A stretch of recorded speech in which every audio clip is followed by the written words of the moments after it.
we're going to go ahead and we're just going to pick up our body and we're going to move it over here where we're going to dust it. And go ahead and get a couple of your smaller dusting brushes.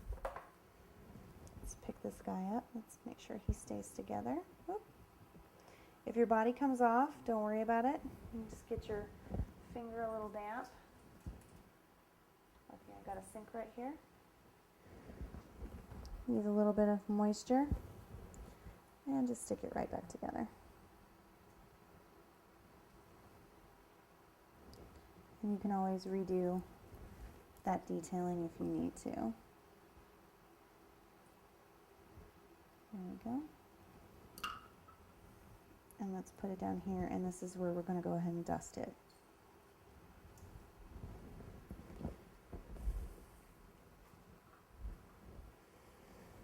And this, as with everything else, you want to go from the lightest to your darkest shades. We're already starting with a very dark, and I think I'm going to go with a little bit of my holly green on this one. And I'm just going to make him nice and really pretty.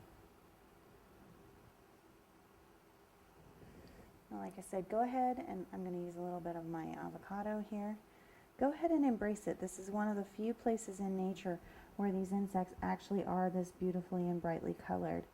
Go ahead and make sure you get a little bit of variation in the color so it's not so one-dimensional.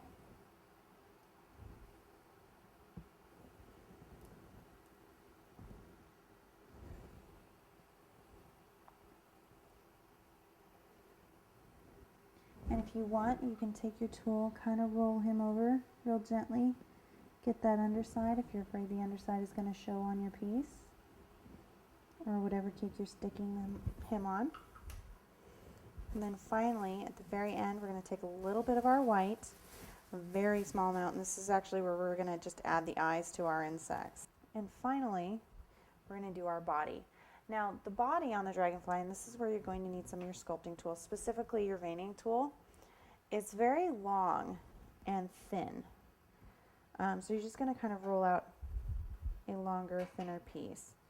But it gets a little heavier at the base of the tail. And it's going to do two things. Go ahead and grab your scissors as well. Now, in a damselfly, the difference between the bodies is in a damselfly, the damselfly basically just comes to almost like a blunted, rounded tail. But a dragonfly will have a split at the end of the tail where it comes to 2 points. So all we're going to do is we're going to take our scissors and go ahead and cut that. And then with your fingers, just kind of pinch it separately. And you can kind of work them back together like that. And go ahead and attach it to your thorax. And then what we're going to do with our veining